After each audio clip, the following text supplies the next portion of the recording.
Assalamualaikum warahmatullahi wabarakatuh. Hai, perkenalkan nama saya Siti Mutmainah Irwan, mahasiswa aktif semester 4 dengan NPM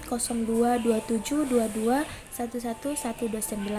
dari Fakultas Ekonomi dan Bisnis, Program Studi Akuntansi Universitas Hairun Ternate. Pada kesempatan ini saya akan menjelaskan tentang metode penelitian fenomenologi untuk memenuhi tugas mata kuliah metode penelitian yang diampu oleh Bapak Dr. Suwito SE MSI AK CSRS CSRA. Oke teman-teman, kita simak video selanjutnya. Istilah fenomenologi secara etimologis berasal dari kata fenomena dan logos. Fenomena berasal dari kata kerja Yunani, yaitu painestai yang artinya menampak, dari sinonim kata dari kata fantasi, fanton dan fosfor yang artinya sinar atau cahaya. Berdasarkan kata tersebut, maka terbentuk kata kerja, yaitu tampak, terlihat karena bercahaya. Dalam bahasa Indonesia diartikan cahaya. Secara harfiah, fenomena diartikan sebagai gejala atau sesuatu yang menampakkan. Menurut Doni tahun 2005 menuliskan, fenomenologi adalah ilmu tentang esensi-esensi kesadaran dan esensi ideal dari objek-objek sebagai kolerasi dengan kesadaran. Fenomenologi juga merupakan sebuah pendekatan filosofis untuk menyelidiki pengalaman manusia. Fenomenologi bermakna metode pemikiran untuk memperoleh ilmu pengetahuan atau mengembangkan pengetahuan yang ada dengan langkah-langkah logis, sistematis, kritis, tidak berdasarkan a priori atau prasangka, dan tidak dogmatis. Dalam memahami fenomenologi, terdapat beberapa konsep dasar yang perlu dipahami, antara lain konsep fenomena apose, konstitusi, kesadaran, dan reduksi. Selanjutnya, menurut Molayong tahun 2007, fenomenologis mengacu pada kenyataan atau kesadaran tentang sesuatu benda secara jelas, memahami peristiwa dan kaitan-kaitannya terhadap orang-orang yang berada dalam situasi tertentu. Untuk memahaminya memulai dengan diam.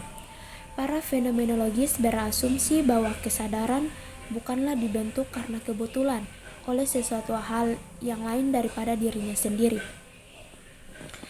Konsep fenomenologi menurut Edmund Husserl dan Alfred Scott. Menurut Edmund Husserl, fenomenologi adalah suatu refleksi atas kesadaran dari sudut pandang orang pertama. Fenomenologi hendak menggambarkan pengalaman manusia sebagaimana ia mengalaminya melalui pikiran, imajinasi, emosi, dan hasrat sebagainya. Lebih lanjut, Husserl menyatakan bahwa fenomenologi menganalisis dunia kehidupan manusia sebagaimana ia mengalaminya secara subjektif, objektif, maupun intersubjektif dengan manusia lainnya. Konsep fenomenologi menekankan bahwa tindakan identik dengan motif yang mendorong tindakan seseorang yang lazim, disebut in order to motive. Dengan demikian, untuk memahami tindakan manusia secara individu harus dilihat dari motif apa yang mendasari tindakan tersebut. Dengan motif yang melatar belakangi suatu tindakan atau because of motive, kita bisa melihat tindakan sesuatu sesuai dengan motif asli yang benar-benar mendasari tindakan yang dilakukan secara individu. Fenomenologi yang didapat adalah menemukan sebuah realitas yang nampak sebagai transenden, sintetis, dan subjek dan objek segala sesuatu yang dipahami pada pengetahuan masa lalu. Menurut Sudaryono tahun 1998 yang dikembangkan dari Husserl tahun 1954, metode kerja fenomenologi, Husserl dan struktur pengetahuan menjelaskan antara cara berpikir objek, yaitu beranjak dari pemikiran pribadi, dan cara berpikir subjek di mana pengetahuan didapat dari mereka atau pandangan partisipan. Secara struktural, pengetahuan berangkat dari subjektivitas, si peneliti yang masuk dari sebuah hipotesis menuju pada struktur objek fenomenologi guna menemukan kebenaran empiris yang dibuktikan melalui wawancara dan analisa deduktif veritatif, di mana struktur hakiki kesadaran adalah bertujuan untuk menemukan sebuah konsep, strategi, metode, dan teori. Kesadaran transendental didapat dari nilai dasar filosofi dan spiritual yang dirasakan. Fenomenologi transendental dilakukan guna menjelaskan makna yang esensial dari objek-objek pengalaman melalui suatu penelitian tentang cara-cara menampakkan mereka atau pelaku UKM. Terdapat 3 bentuk reduksi dalam fenomenologi. Husserl merupakan suatu metode dalam menangkap suatu pengertian sebenarnya terhadap objek. Yang pertama, reduksi fenomenologis, sikap menyisihkan atau filterisasi pengalaman pada pengamatan pertama.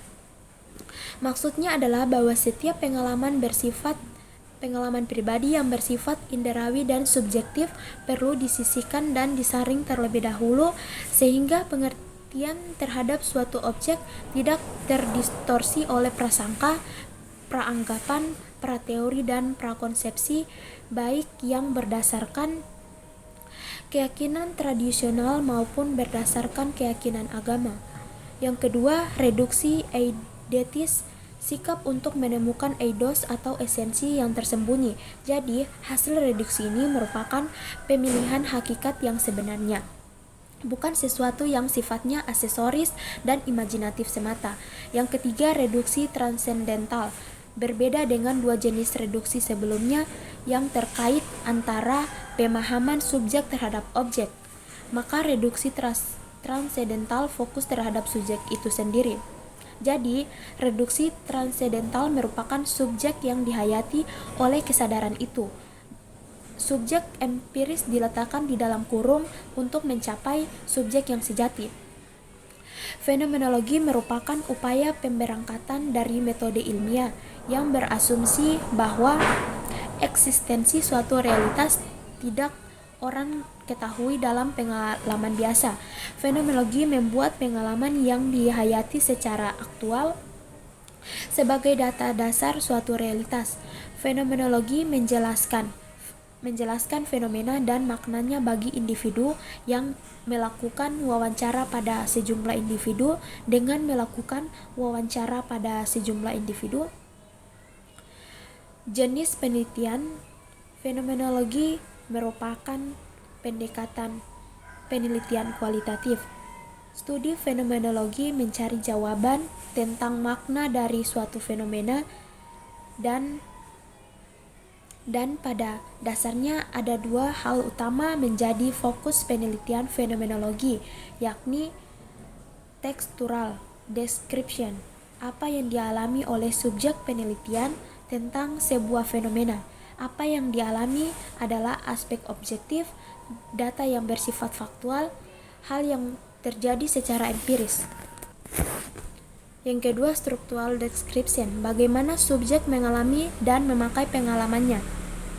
Deskriptif ini berisi aspek subjektif, aspek yang menyangkut pendapat, penilaian, perasaan, harapan, serta respon subjektif lainnya, dan subjek penelitian berkaitan dengan pengalamannya itu.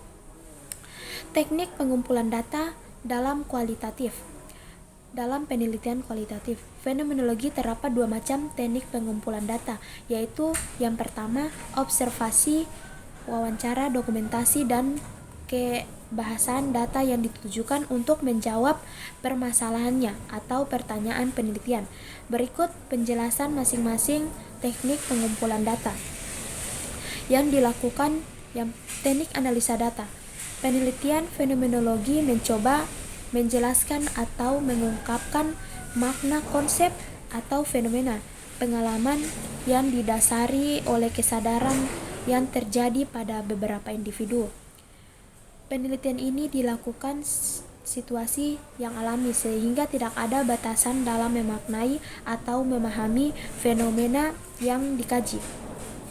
Proses analisis data dilakukan secara bertahap, dimulai dengan proses pengumpulan data Setelah semua data dari hasil wawancara dibuat dalam transkrip data, kemudian peneliti melakukan interpretasi dengan mengidentifikasi berbagai kemungkinan tema, sementara dari hasil wawancara berdasarkan penjelasan yang telah diberikan oleh informan.